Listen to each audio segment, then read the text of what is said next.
નમસ્કાર દોસ્તો, વિડીયોમાં ફરી એક વખત તમારું સ્વાગત છે। કડકતો ભડકતો વિડીયો ફરી એક વખત તમારી સામે લઈને આવ્યો છું। ફરી એક વખત નારાજ થઈ ગયા છે સ્વામી દયાશંકર મહારાજ। શા માટે એટલા બધા નારાજ થયા છે, એમનું કારણ શું છે? જ્યારે જ્યારે આ રામ મંદિરનો મુદ્દો આવે છે ત્યારે ત્યારે આ દયાશંકર મહારાજનો પારો 7મા આસમાને પહોંચી જાય છે। ત્યારે આજે ફરી એક વખત ગુસ્સે થયા છે નરેન્દ્રભાઈ મોદી ઉપર। શું કહેવા માંગે છે?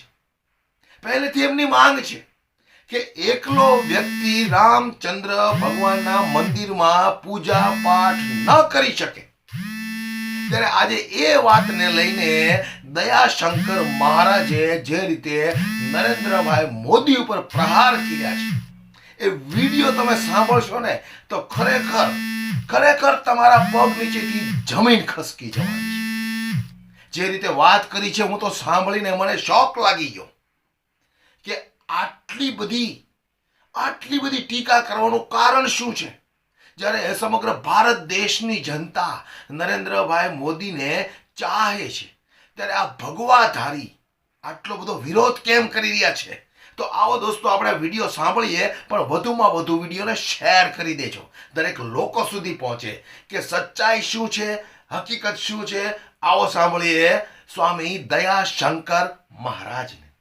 ये मूर्ख लोग हैं, इनकी योग्यता नहीं, हम इनके नेतृत्व को नकारते हैं। और ये पीएम मोदी नाम के जो इस देश के वर्तमान प्रधानमंत्री हैं, झूठ बोलते हैं।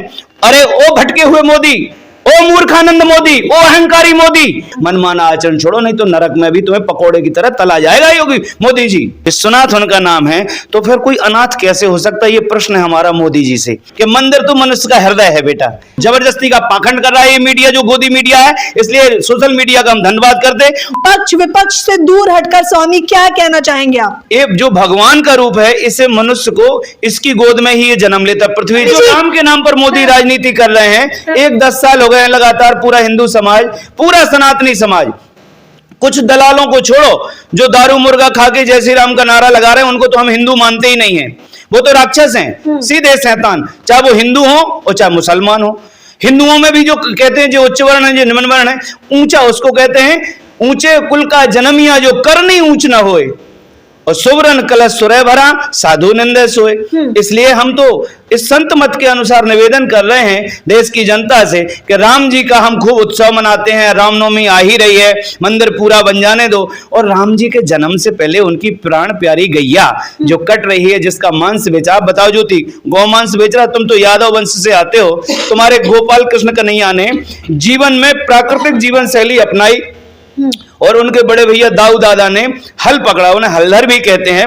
तो इस देश के हलधर किसान की दुर्दशा है, इस देश की उनकी गौमाता की, गोपाल की गौमाता की दुर्दशा है। गोपाल की गैया दुखी तो गोपाल दुखी, राम जी की गैया दुखी, क्योंकि विप्र धेनु सुर संथित लीन मनोजोतार, निज इच्छा निर्मितन माया गुण गोपार, गोदुज धेनु देव हितकारी, कृपा सिंधु मानुष तंधारी। हम पूछना चाहते हैं नेतृत्व से, हमारे तो एक संत भी मुख्यमंत्री हैं, कई महात्मा सांसद और विधायक हैं। अरे लाल पीले कपड़े पहन करके हिंदू संस्कृति की पैरवी करने वालों से हम पूछते हैं, कहां चला गया आपका ये ज्ञान विज्ञान सनातन का जो देव संस्कृति संवर्धक जीवन दर्शन है, जो हमारा मोक्ष सापेक्ष जीवन दर्शन है, जो सर्वे भवन्तु सुखना का दर्शन है, जो ईशावास इदम सर्वम यत्किंच जगत्याम जगत तेन त्यक्तेन भुंजिता मां कृता कशुसनम का दर्शन है। भैया आखिर तुम लोग कर क्या रहे हो?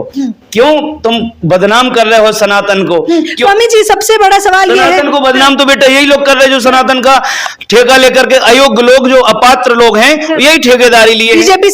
बीजेपी सरकार, कांग्रेस सरकार, देखो बेटा सारी सरकारें, कांग्रेस, बीजेपी, अथवा जिनने समाज को ठगा है, जिनने घपले किए हैं, जिनने शोषण किया, जिनने रिश्वत ली है, जिनने बेईमानी की है, वो सब के सब इस देश के लिए, समाज के लिए वो एक सिरदर्द बन गए हैं। आप बताओ कौन ईमानदार नेता है? हमें 2-4 ईमानदार नेताओं के नाम जो हम जानते, लाल बहादुर शास्त्री जैसे, जिनने अपने जीवन में कोई बेईमानी नहीं की, निष्कलंक नेता लाल बहादुर शास्त्री, हम उनको नमन करते हैं। पीएम मोदी भी बताते हैं खुद को निष्पक्ष अब स्वतंत्र। मैं बता रहा हूं, पीएम मोदी ने बीफ एक्सपोर्टरों से चंदा लिया। जो गोमांस बेचने वाले लोग हैं, इनने गौ माता के काटने के लिए यंत्र कतलखाने बढ़ाए, इनने गोमांस की बिक्री बढ़ाई, शराब इनकी गली गली में बिक रही, झूठ बोलते हैं। और ये पीएम मोदी नाम के जो इस देश के वर्तमान प्रधानमंत्री हैं, ये संघ के स्वयंसेवक और प्रचारक कहे जाते हैं। मैं भी स्वयंसेवक हूं।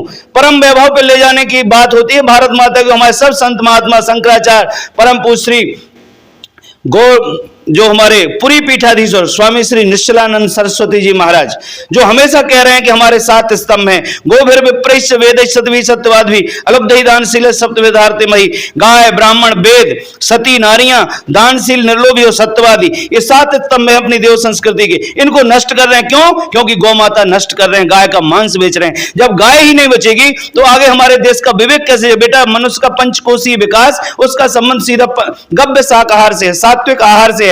मोदी जो योग प्रेमी है, विश्व में योग की बात लेके गए या दुनिया को योगी बनाना चाहते हैं, तो ये मांस प्रोवाइड करा रहे विश्व गुरु बनने के लिए। हम पूछना चाहते, या तो इनकी नीयत नहीं है सही, दुनिया को योगी बनाना कि नहीं। योगी का मतलब योगः कर्मसु कौशलम और योगश्चित्त वृत्ति निरोधा। ये जो मन की चंचलता है, विकारों की जो मनुष्य के अंदर जो प्रबलता है, विकार बढ़ते जा रहे, बीमारियां बढ़ती जा रही। और मोदी वसुधैव कुटुंबकम में भरोसा रखते, विश्व के लीडर इनके मित्र हैं, तो दुनिया में तुम ये मदिरा और मांस पर निषेध क्यों नहीं करते जब तुम योग सिद्ध व्यक्ति हो? तो लीगल प्रश्न पूछता हूं, यदि योग को बढ़ावा दे रहे हैं तो ये योगियों जैसा आहार क्यों नहीं दुनिया को प्रोवाइड करा रहे? ये मांस मदिरा, इसका मतलब तुम दोगले हो, या तो तुम दोगले हो या फिर तुम अपना अज्ञानी हो, या तो तुम अज्ञानी हो भाई, तुम्हें समझ नहीं है, दूरदर्शिता नहीं है प्रॉपर, तुम्हें शास्त्रों का ज्ञान नहीं है। इसलिए एक बार आओ, सत्संग करो, संतों से मिलो, मनमाना आचरण छोड़ो, नहीं तो नरक में भी तुम्हें पकोड़े की तरह तला जाएगा योगी मोदी जी।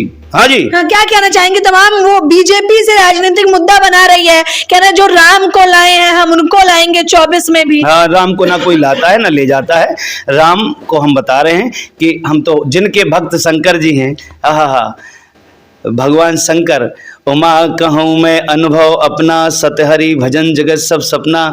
और राम जी के इतने प्रेमी हैं भगवान शंकर, उमा राम स्वभाव जही जाना, ताहि भजन तज भाव ना आना। भगवान शंकर राम जी के परम भक्त हैं। और गोस्वामी जी लिखते हैं शंकर जी के लिए कि शंकर जी तीनों लोकों के देवता हैं, महादेव हैं। और ये लिखा है कि आशुतोष तुम औढ़र दानी, आरत हरव दीन जन जानी, विश्वनाथ ममनाथ पुरारी, त्रिभुवन महिमा विदित तुम्हारी। जो भगवान त्रिलोकी के नाथ हैं, तो उनकी जब विश्वनाथ उनका नाम है, तो फिर कोई अनाथ कैसे हो सकता है? ये प्रश्न है हमारा मोदी जी से कि यदि विश्वनाथ हमारे भगवान है, अगर तुमने विश्वनाथ कॉरिडोर बनाया कि नहीं बनाया, तो कोई अनाथ कैसे हो सकता है? फिर तुम इसमें हिंदू मुसलमान का झगड़ा क्यों करवा रहे देश में? तुमने हिंदू मुसलमानों के दंगे क्यों करवाए गुजरात में? अगर तुम इतने आध्यात्मिक हो, इतने बड़े महात्मा हो, त्रिपुंड लगाते हो, तो विश्वनाथ की जो फिलॉसफी है कि जो विश्वनाथ है वो तो उसका विश्व परिवार है। तो हमारी उदार संस्कृति है, जिसको ये कह रहे सेकुलर, तो एक तरफ तो तुम सेकुलर का विरोध कर रहे और दूसरी तरफ तुम वसुधैव कुटुंबकम के आयोजन कर रहे। हमें समझे में नहीं आया कि इनकी समझ है तो कैसी है कि मंदिर तो मनुष्य का हृदय है बेटा। स्ट्रक्चर भी जरूरी है कि राम जी बेघर थे, हम प्रधानमंत्री जो आवास योजना आई उसका एक राम जी जैसे बेघर आदमी को या बेचारे भगवान को मोदी जी ने घर दिया है। हाँ बेटा, उनकी मान्यता तो यही है, हाथ पकड़ के राम जी को दे रहे हैं घर, एक गरीबी योजना के अंतर्गत। ना जो कुरान की मानते मुसलमान, और जो हिंदू जो गैया बेच रहे काट के मोदी जी, ना जो पुराण की मानते, सब बेटा मनमाने हैं। और दो पार्टों के बीच में ये पूरी भारत की 150 करोड़ आबादी पिस रही है। ये नालायक निकम्मे लड़ रहे हैं आपस में। સાંભળ્યું ને? તો વધુમાં વધુ વિડીયોને શેર કરી દો, દરેક લોકો સુધી પહોંચવો જોઈએ। શા માટે આ ભગવાધારી વિરોધ કરી રહ્યા છે અને કોનો વિરોધ કરી રહ્યા છે? વિડીયો પસંદ આવ્યો હોય તો લાઈક કરવાનો દોસ્તો ભૂલશો નહીં।